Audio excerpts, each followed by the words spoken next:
This is a table talk powered by Brown Paper Bag, and we're going to cover a variety of topics: sports, politics, news, current events, culture. Talk about all things current, and get our separate opinions on them, especially in Black culture. So, Obiora is my full name. Last name Anozie. What I do, I'm an entrepreneur. A young Black successful young businessman. I'm 21. Just out here getting it, man. Creative direct, model. And I also co-run a festival as well, international festival. So that's me. My name is Charo Knight. Knight, like Knight shining armor. I'm a musician. I'm a model, fitness, everything, kind of all around. Trying to get into the entertainment world, but yeah, man, just trying to thrive and continue to innovate with the future and all these new generation of young kids, man. So, LaDell Day, actor, model, entrepreneur. I'm watching him, my bad. But yeah, LaDell Day, actor, model, entrepreneur. Like Charo, trying to make it an entertainment industry, but we will make it, not trying to. So.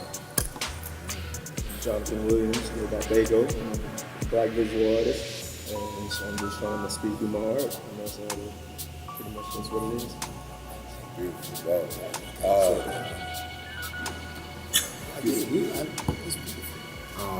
Boom. We're gonna start off by talking about what's some current events, and one thing that's striking to me right now is what's going on in the NFL. We all saw the Kaepernick situation escalate for the past 2 years till now, especially when right now the NFL is in the process of finalizing a policy where every single player has a kneel. Like has to stand. Cut it out. The NFL's in the process of finalizing policy where every single player has to stand for the national anthem and have their pay their respects to the flag. Or I don't know if there's an option in there to go in the locker room while that's going on. So that's pretty much a ripple effect of what Colin Kaepernick caused, and everything that's surrounding around that topic. The NFL and the difference between that and the NBA as leagues, as racial tension starts to rise to the forefront of the political climate. What do you guys think about what's going on? To be more direct, do y'all think Colin Kaepernick should go back in the league? Do y'all think he should just be an activist for civil rights? If he ain't got no game, he don't need to be on nobody's squad. You don't think so? He ain't played in a while, but if it is a matter of his skin color, then if you think about the NFL and like just what carries their league, I feel like the fan base, the owners, and what's keeping it going. I think it's kind of they haven't really innovated like the rest of the sports. Yeah. Even baseball kind of falling behind too. But baseball is just so classic. It's so deeply rooted in the country that it's kind of hard for that to go away. But football, if you think about like the physical damages that you have, things like that, it's things like race that can make it so easy to disconnect the sport completely. Because if you got race and people getting hurt, and then it's not looking good at all. I think that it's not in a really good state, but mostly because the people who put most of their money into it on and off the field, they probably represent on a different perspective than people like us and Colin Kaepernick probably do. Do you care to see the players stand up? All the players, remember how Rico talked about like all the star players, Julio, Von Miller, you name a star, OBJ, Des Bryant, or whoever have you, coming together and forming some type of coalition to stand up against take money out of the owner's pockets, so to speak. Do you guys care to see that? Or do y'all care at all what's going on? Are we just on the NBA? Or are we just like, sports is sports, it's going to be what I feel like by not seeing that, it kind of amplifies the fact of what I believe Richard Pryor and a couple of other comedians have said, is that athletes, and they say about entertainers as well, they're just rich slaves. Yeah. So it's just, I feel like it's just like a state right there to where they're part of the league, but they don't realize that they are the league. So they feel like they owe it to the owners, they owe it to the team to like follow every rule and everything. But it's like we be talking about, if you have the platform, you should utilize it. You know, there's no reason not to. And you shouldn't fear. You should never fear that your job is online, especially with something like that, just from having an opinion. Yeah. And that's why with this whole Kaepernick thing, the implementation of this new rule, I feel like it kind of missed the point. It kind of really missed what he was trying to do, what the focus was with adding that. Yeah, that definitely. You know, it's just ridiculous. So I feel you, not to cut you off, I feel you, and that makes perfect sense, but I'm going to play devil's advocate. Like, if you were in those shoes and you had a family to provide for, you got a Lamborghini you're paying rent on, you got a house you're paying, you got real estate going on, you got mom, daddy there. Yeah, essentially. You know what I'm saying? I mean, like, that, and if you love the game, you love the game. It's Like, like I love music, I love what I do. So if you tell me that you got to take it away from me for something that's better for me, that's gonna hurt. It's like how they say that sometimes the best things in life are the hardest things. That's literally one of those things. If you wake up every day and dedicate, not even every day of the year, every day of your whole life for the last 10 or 10 plus years, you waking up every day to go work out, go train, eat right, eat a certain way. Like anytime you lose a second or lose a minute that you could be doing it and you're not doing it, it's gonna hurt you. Yeah. You know what I'm saying? Think about how Chris Paul probably felt watching the game. You know what I mean? So like, just think. If you're not injured, you can't play. yeah.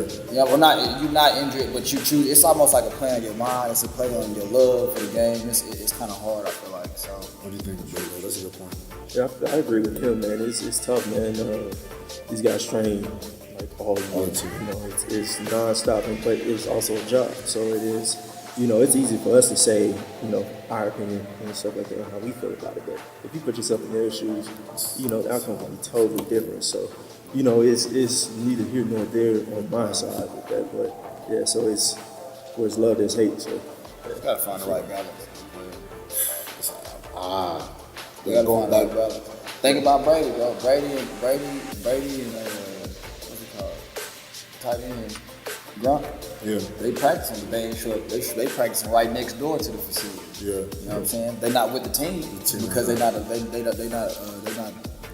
with the owner. You know what I'm saying? They're not feeling what they're doing, but they still practicing. So it's almost like you got to find that balance between, and that not that they represent what we're talking about, but you got to find that balance of standing up for yourself, but also putting in the work to stay on top of your game. So what do you feel about, okay, I'm going to segue this. What do you feel about me coming in? The reason why I said that is because Robert Kraft, the owner of the Patriots, and like other people, Ruben, the owner of the 76ers picked him up in the chopper from jail. Like, he had all these billionaires rallying around him, Jay-Z, Rock Nation, rallying around him to make sure people understood his case and saw what was going on. What do you think about these white billionaires, especially more specifically Robert Kraft, owner of the Patriots, that's in a league that criminalizes what Meek went through? Does that make sense? But he's supporting him as an owner. What do you think about, we're going to use that to segue into the hip-hop thing, but like, what do you think that's like how do you say it, being a hypocrite? On his behalf, do you feel like It could be. Maybe unawarely. or he just likes him as a person? Honestly, I don't think any of them really can identify with Meek at all. I think it's a matter of it's either one or two things. Either like it could be a situation where the kids, you know, they see their kids are like somebody in their family that's influenced by, you know, artists or somebody like that, and they come to them. Or it's a matter of seeing their city. And you see how much this person that you're seeing everybody talk about influences your city. And it's like, well, if this person influences our city and my city's on the verge of winning the championship and we got a lot of energy, and, you know, so and it's a good thing, but at the same time, it's like, do y'all really understand what we're going through? But for Meek's sake, it's amazing. But you almost never know what people, you know, you don't know if it's genuine. I mean, it could be genuine, but you just never know how aware they are of what they do in their hands. Yeah, I just don't know how. I thought it was cool. I thought it was really cool. Like, you know, like you said, he got flown out as soon as he got out of prison. Literally went to the game, was sitting courtside. I know a lot of people know he went to the locker room, didn't have a haircut, came back with a haircut. You know what I'm saying? Like, you know what I'm saying? It was cool, but then at the same time, it's like you said, why didn't he use his own platform, NFL, to do something similar to that? Yeah. It's almost like he's still playing by the rules, you know. But then he's willing to go on the NBA's platform and try to support, you know, injustice. It's kind of like, but you didn't want to take a knee, you know what I'm saying? It's like you gotta try to. I guess I would want to know what was the difference of going to do that at the NBA's platform and not just doing it at the NFL platform. I would like to know the difference of why he chose that. But it's kind of like I could do it somewhere else, but I'm not gonna do it at my own job. Like, I'll protest at the city hall because my job is at the other downtown. You don't want to mess up your reputation at your establishment, but you know, you'll risk it to be, you know, to go out of your lane and go somewhere else. Is that wrong? I mean, it goes back to what you said. It's, you know, it's kind of hypocritical for you to do it that way, you know. Right. Teach his own. But it's something. That's the good thing about it. I feel like he's doing Whether it's wrong or right, it's tradition. It's Tradition, he's doing something. He's doing something. So I mean, you have to commend him or commend all of them for circling around Meek and like at least trying to get something done. And I mean, regardless if they know the effect that it's gonna have, I feel like as long as Meek use his platform and use his situation and where he at the right way and excel at that, then I mean he kind of helped them do their job even more, even though they probably unaware how big of an impact he can make. But at the same time, man, like I grew up in around, you know, when you play basketball or you play with some AAU, you got sponsors. So most of the times it's somebody that you're playing with on the team. It's one of their parents, and their parents they may not come from where I'm from, but they see the team practice. They see how much of it. So it's like you can't. Like my pop said, you can't put nothing past nobody. But everybody ain't evil, and you can't. Even as black as white as this world is, it's so tricky, bro. It's so tricky. So it's like it goes back to say, I could see them telling Meek like, "Hey man, when you get out, you know, if you go back in, what that make us look like?" Yeah. So you need to make sure you use your platform and use this opportunity that we are giving you to help your community in a way that we may not be able to. So it could, you know what I'm saying? So you gotta always look at it both ways, but hell, there's so many ways nowadays you gotta look at it. Just kind of, you know. Y'all think that's true? And what you're saying is, I like what you're saying. It brings me to the hip hop conversation, like how hip hop culture and pop culture and sports all intertwined. So to start that off, like I'm looking at Diddy say he wants somebody to play in Panthers, and it's cool. It's like just so happens to be the Black Panthers that he wants to buy, and he's a billionaire. He's the richest hip hop next to Jay-Z, hip hop mogul next to Jay-Z. It's like that's kind of cool. Y'all think that's gonna happen? First of all, I want to ask y'all's opinion because I have my own opinions about it. And secondly, what do you think? Do you think? Y'all answer that first. Now I'll pick you back off that. I thought he backed out of it. You think he backed up? I thought he backed out of it. Oh, you saw it? Yeah, being a part owner or whatever of the Panthers. Do you think there will ever be a hip hop owner of any team? NFL? NFL, NBA. No. In NBA, there's partial owners. There's partial black owners. Right. In the NFL, I don't think we'll have. No, I said hip hop. I know, that's what I'm saying. In the NFL, no, there's hip hop owners. I think there's hip hop owners that own partial and NBA teams. Okay. It's just that it happened in the NFL. And I think it's a boys club. I think it is kind of like the country club a little bit. It's kind of like you gotta have membership to be able to go out here. Like they're not trying to really let in too many people. Like if you research and look, like you even in the news, you don't see too many of the NFL owners leaving, or this person left, or they fired this coach. I mean this owner, because they keep it real close knit. So I don't know. At all. I don't think any. I don't think there are any black owners at all. In NFL? Yeah. No, there's not. Not even partial. I think that goes explain. I wouldn't even know how. If a hip hop person, I don't even think they would know how to approach it, man. Like, think so? Yeah, like I mean, it would have to be. I mean, at this point, most realistically, it would have to be somebody like Hov, Diddy, or Drake. Yeah. Because they're the closest. Yeah. And I don't think Drake. I don't see Dr. Dre doing something like that. I could see Jay-Z owning the team. I mean, he's already done it with the NFL after standing behind Cap. I don't see that happening. So if Diddy were to do it, I don't know. I don't think I know he can do everything know that he put his hands on, but I don't know if he realized how big of a shovel Monster, you got to have to dig out that hole. Yeah, You owning, you know, you owning them, you owning the players now. So are you gonna try to change the league? Then you the only black. It's gonna take yourself. You know what I mean? So I think it needs to be a team. I think it needs to be more than just one of them. A team on to try to do it successfully.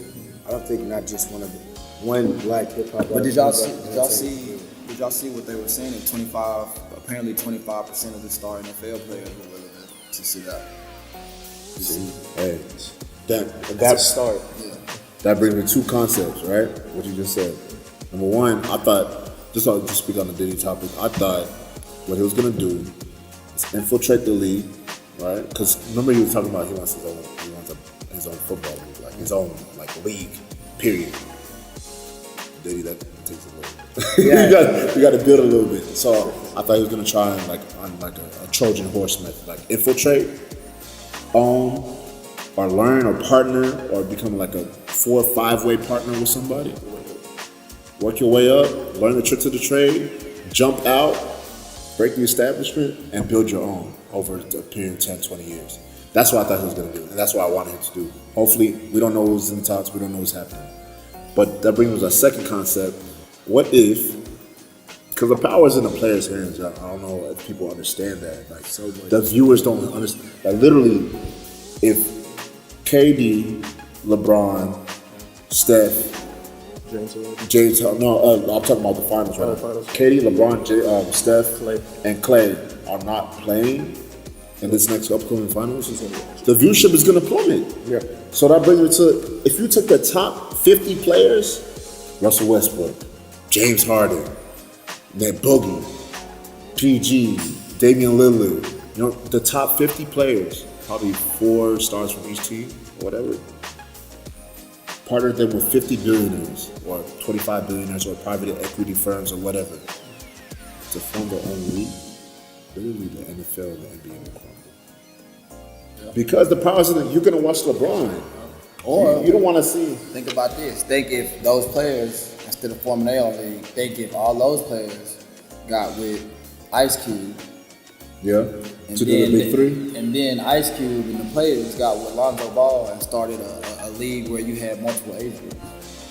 See, You know what I'm saying? that's an option. Then you got money from Bron, you got money from the top players, you got money from Ice Cube, and then you got money from LeVar Ball. And then you already have LeVar Ball and Ice Cube with kind of an established league, so they could just kind of.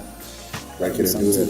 I think that would destroy the league. That would be something. That would destroy. There's never been a league that was age group. You know what I'm saying? And then you gotta think about what they did to NCAA.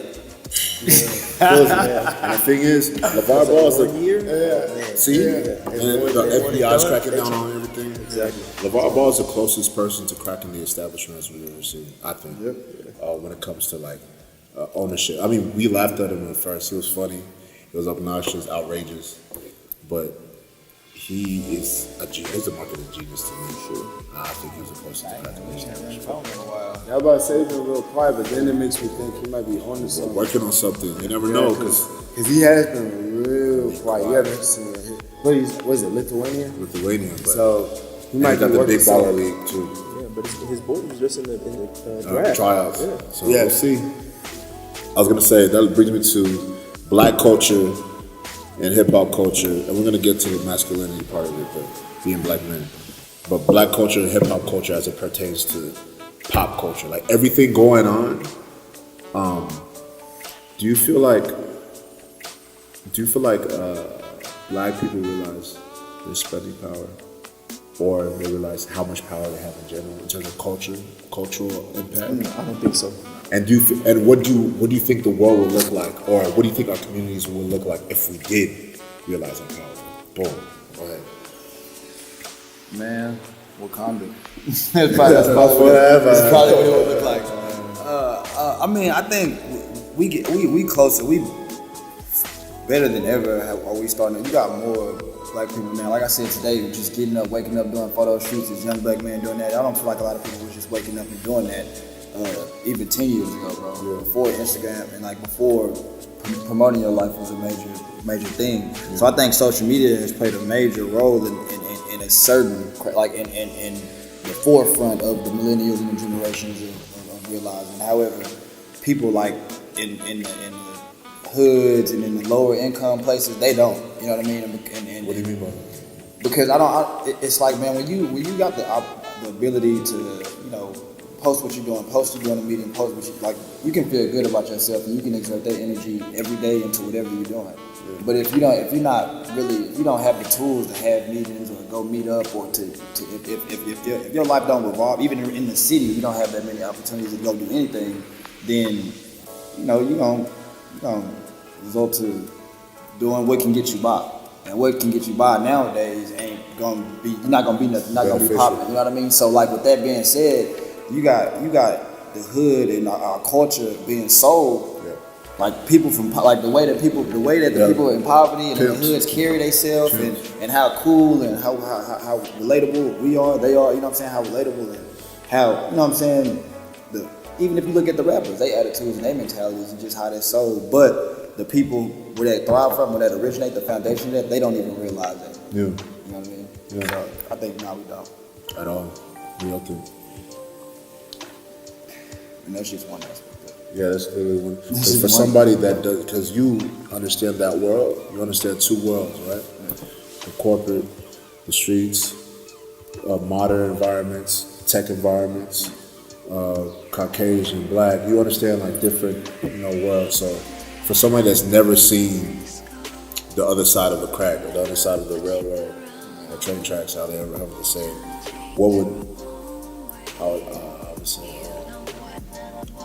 what does that world look like in terms of like, is it like almost like a cage?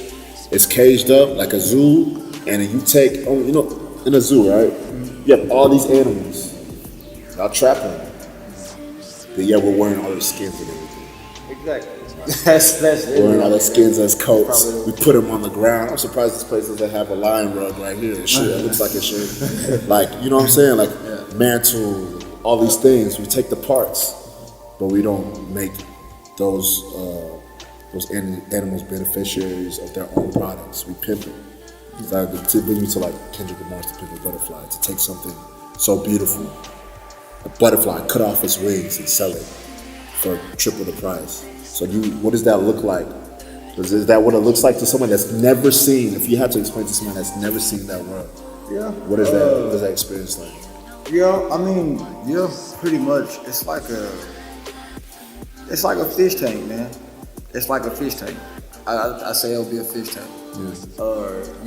You got everybody. You see everybody swimming around in a circle. Everybody, you gonna see the same stuff every single day, but you don't realize everybody out there. It's people. It's an ocean out there. Yeah. You know what I mean? It's an ocean out there with plenty more people like you. You know what I'm saying? But you in a tank. You stuck in a tank.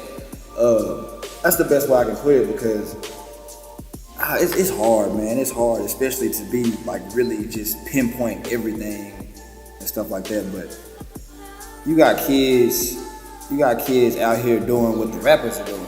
Yeah, because they don't have no role models. Yeah, they don't have no role models, and they don't have nothing to eat. You know what I'm saying? So they doing what the rappers are doing, but the rappers have already made it. They've done it to a point to where they can talk and sell it on records. Right.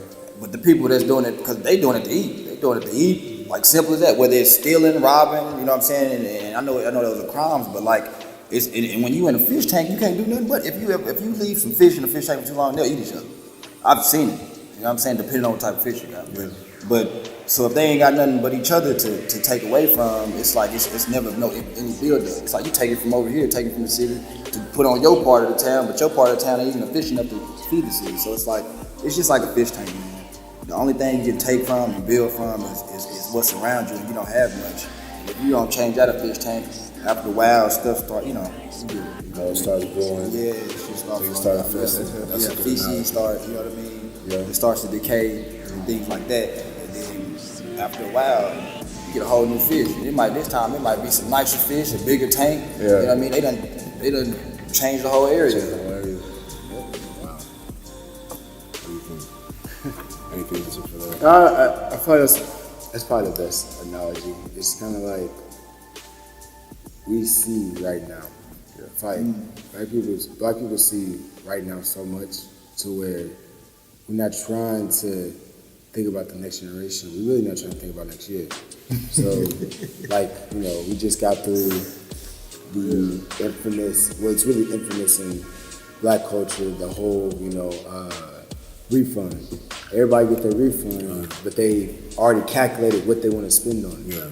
Whenever, like, but it's always on things that don't get them any type of return or nothing. So, then you can't just blame them because they're in the fish tank. They trying to make that fish tank right there look as good as possible. They don't care about the ocean. They're not thinking about none of that. They're not trying to think about making a bigger fish tank. They just want to just doll up that fish tank to make it look as good as it can right then and there.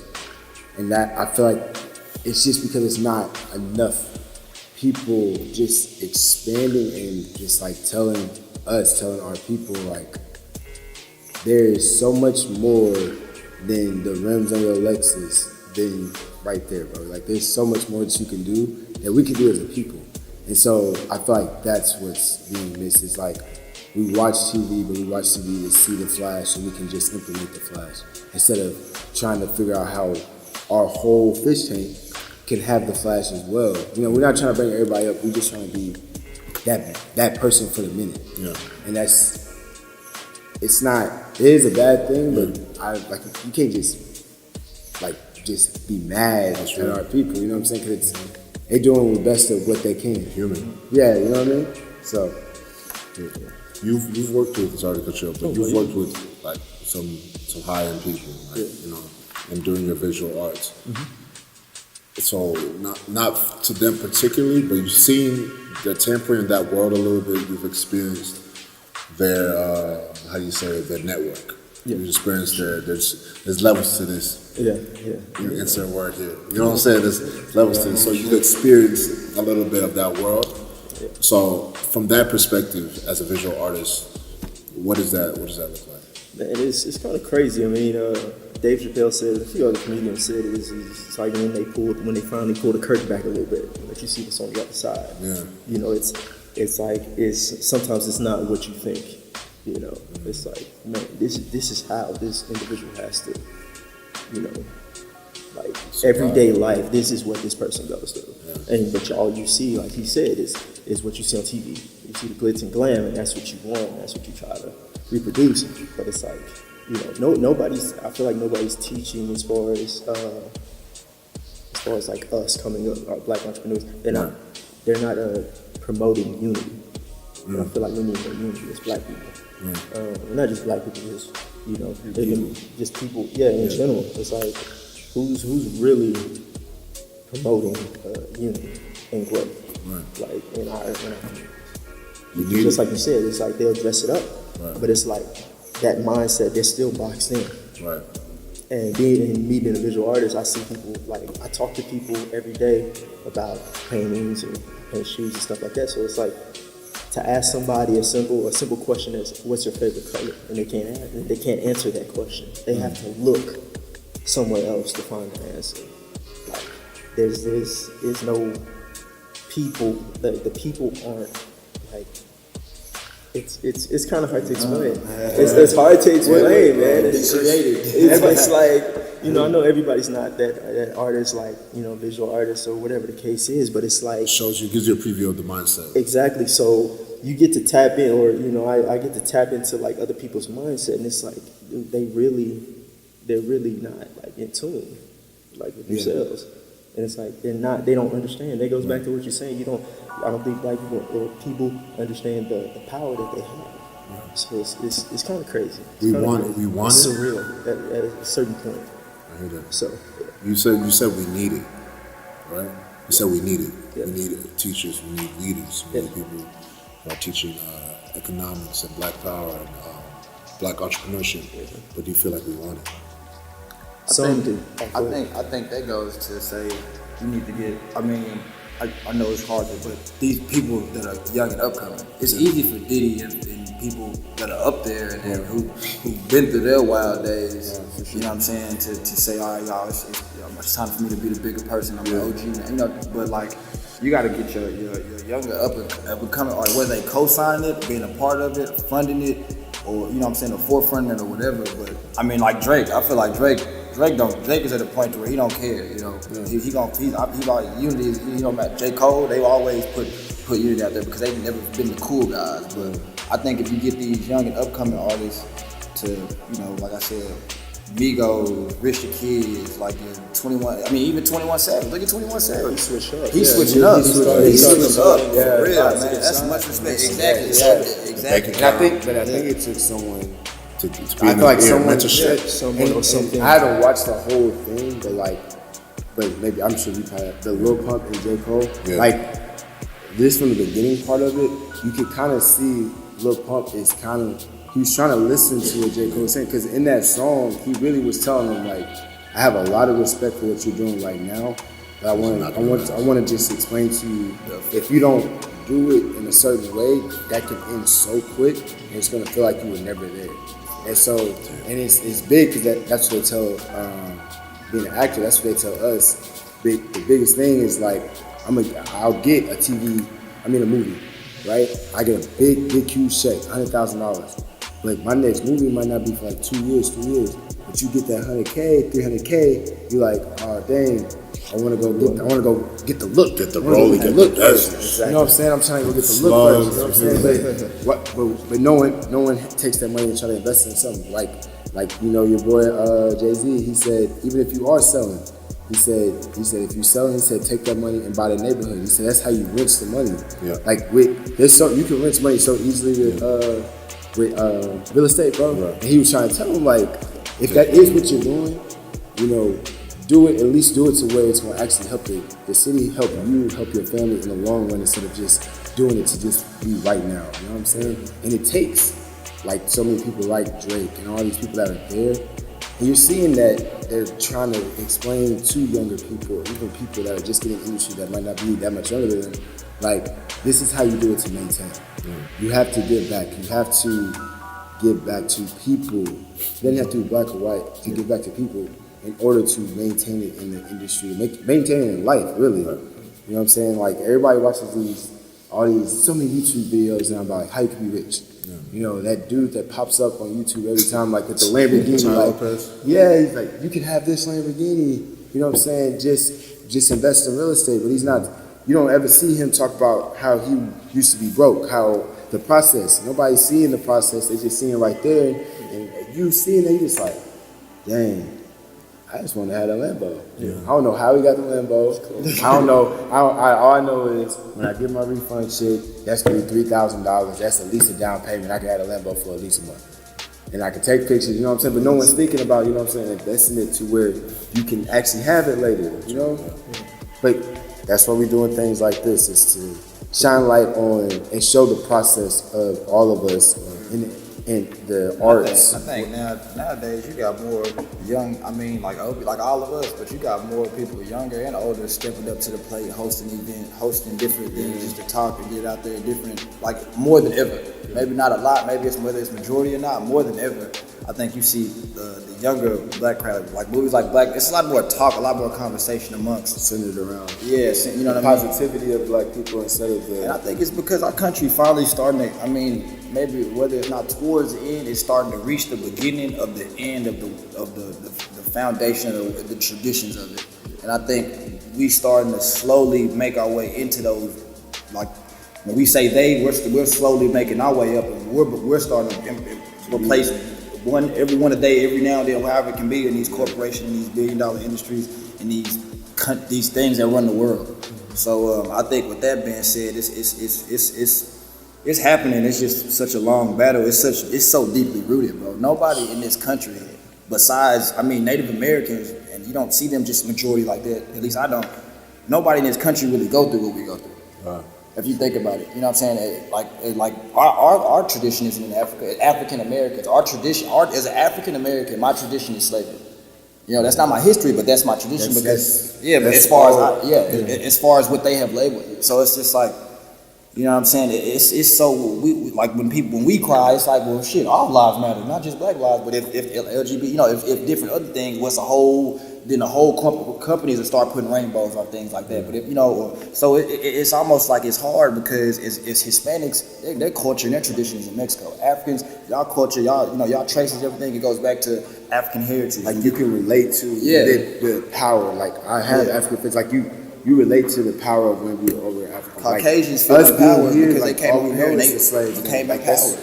And it's psychological. Like everybody keeps saying like, well, y'all ain't getting whipped now, y'all ain't picking cotton now, but it's been psychological oppression, bro. That's like it's carried on for that many years, and people just gotta just stop and think about like, for that to still be in existence, whether the actual slave aspect is still happening, that's big. And what can we do to change that? And I feel like that's the big thing right now is everybody's saying like, no, we don't have to. We don't have to have that mindset. We can't be the they. We can't be the them that got that. We can't and so many people are like trying to tell people that they can. And taking it. I mean, if you really if you as an artist, as a person, if you really think or you just really think that you want to see a better future for the Black community, and you're in a position to help, go to the schools and donate a book, donate a computer. Provide them with something, because just getting around technology, getting around the tech world is open your eyes up, open my eyes up like crazy. You know what I mean? And it just shows you how you keep up. And if you can read, or if you can keep your brain working, or you can keep up with technology, one or the other or both, then you will be able to innovate yourself. Innovate your brain. You know what I'm saying? And think outside of the box that you would be limited to. And that's just off top. So it's people who are in a position, even if you're not rich, even if you got more money than the kids in the inner city, and you from that, or you support that, or you want to see a better future, go donate books, go donate computer, or with old computers, old laptops, give something back. Something back. It sparks it. Yeah. Like with books, like I feel like more people, and not bikes. Bikes are cool. Basketball goals are cool. Bikes are cool. That's dope. But stuff to hear if you want to see a better future, not more athletes. Because a lot of people like doing bikes. Like, cause we talk about it. Like a lot of artists like going to get bikes to the city. Like it's cool, but give something to enrich. Because like that whole idea of like so many of our younger Black people can't read. That's really not even from Black people. They didn't want us to read in slave days. So that's a rooted thing. Reading isn't cool. Because we were oppressed to know that you're not supposed to read.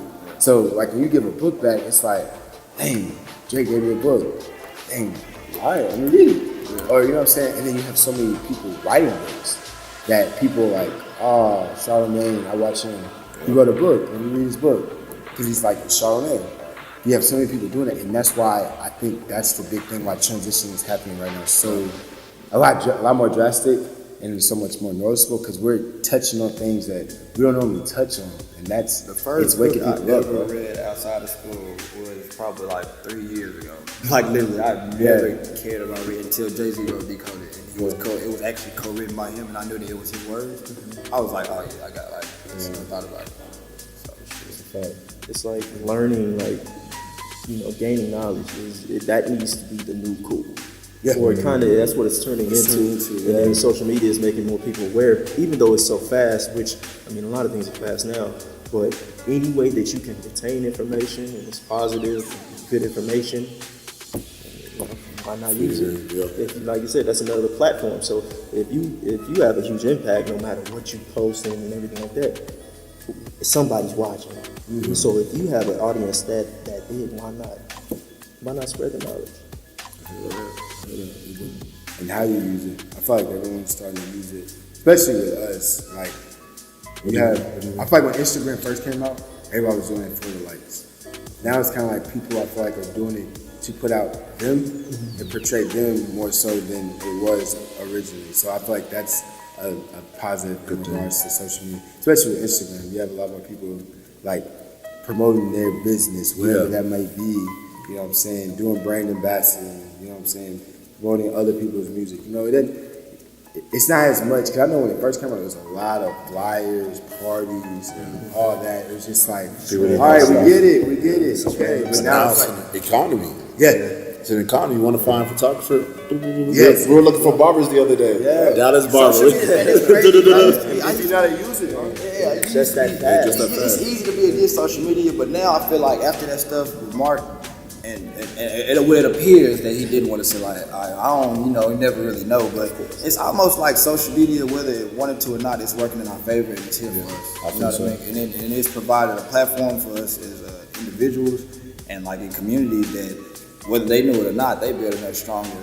Making us stronger, making us think more, and just making us present ourselves, literally to the world. Yeah, if you want to, like make literally people to the aware. world. Yeah, because really, people getting upset with, I guess, the privacy thing, but if it hadn't been for Mark Zuckerberg and Facebook going live, so many people would not be aware of a lot of this police brutality stuff, bro. Like, so many people would, and so, like, the privacy thing is, I understand that completely, but, I mean, at the same time, I see the positive. Like, that's a big thing.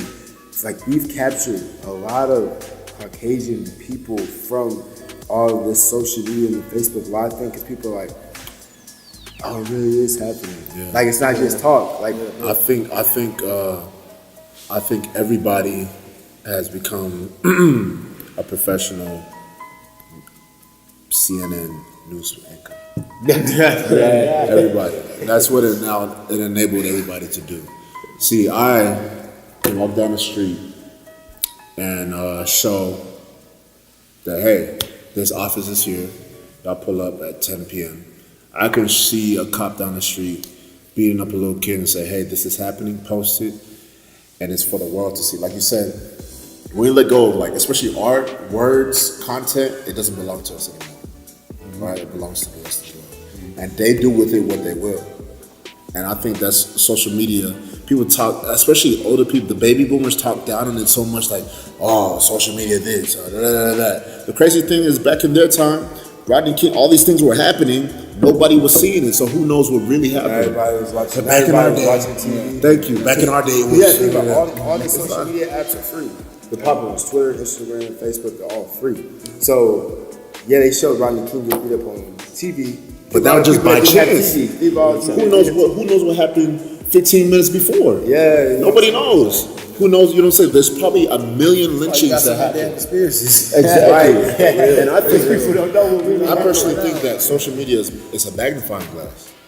I think it's making us more of who we are. Yeah, on the back Instead end of now, something I don't get it twisted now. It still do have some flaws. The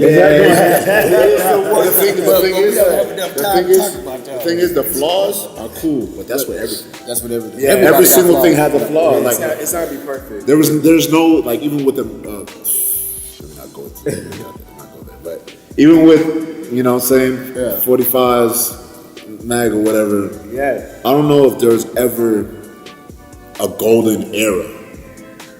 You understand? Where everything was just good. Yeah.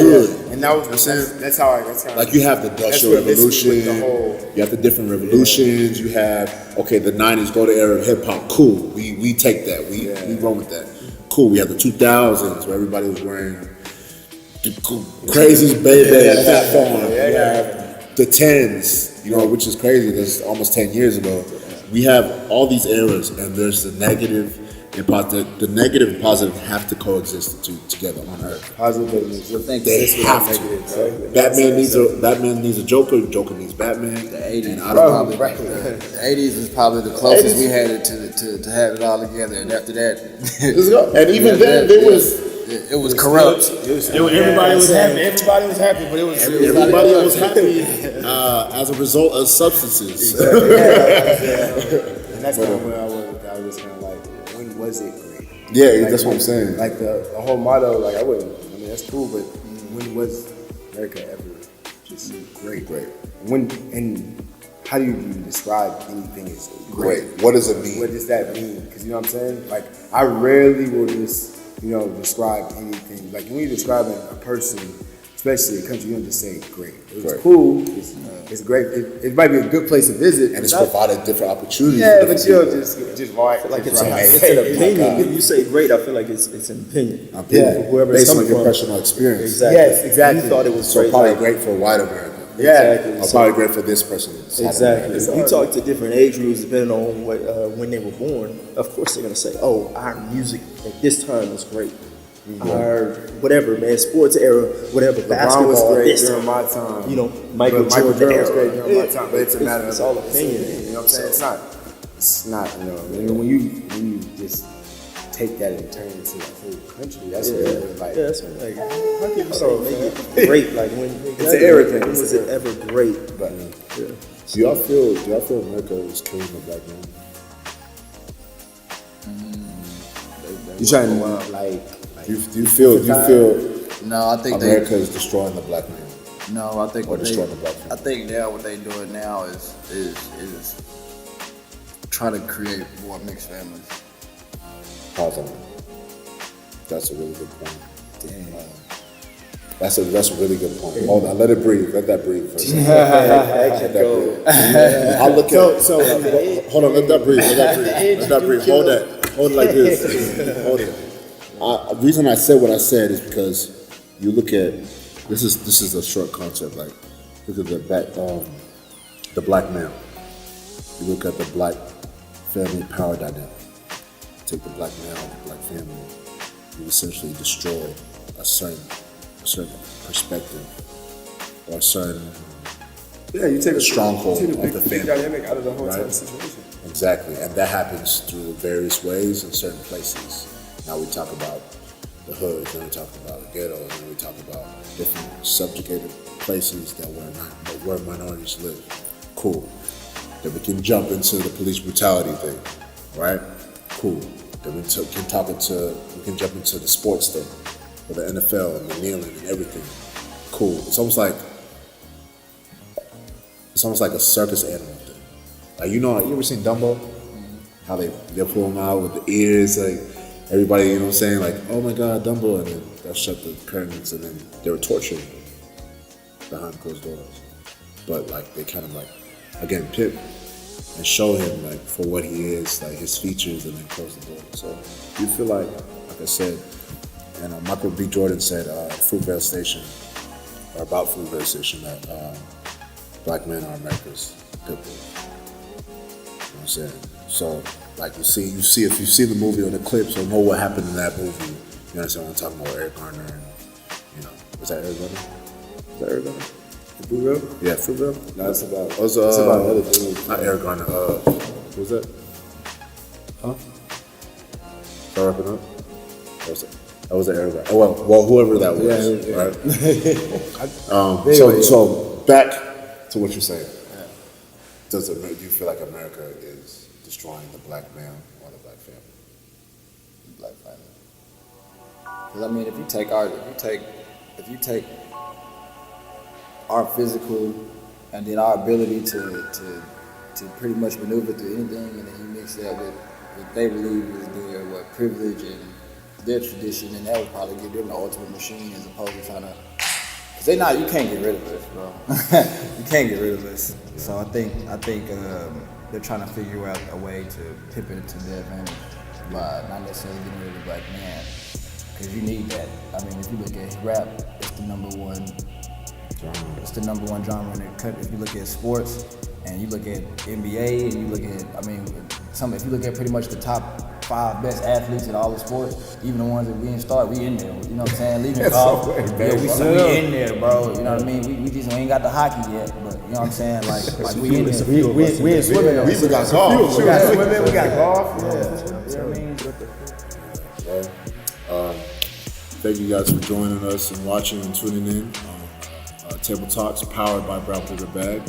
We cover a variety of topics again, and we'll be back with more. The focus of this is to highlight the successes of young black go-getters, young go-getters and hustlers in general, and to show how we're involved and how we're implementing our talents and successes in the community. So this is very important for you guys to watch, and you guys do something nice for somebody today. God bless. We got next. Thank you, Jade. Thank you, Jade.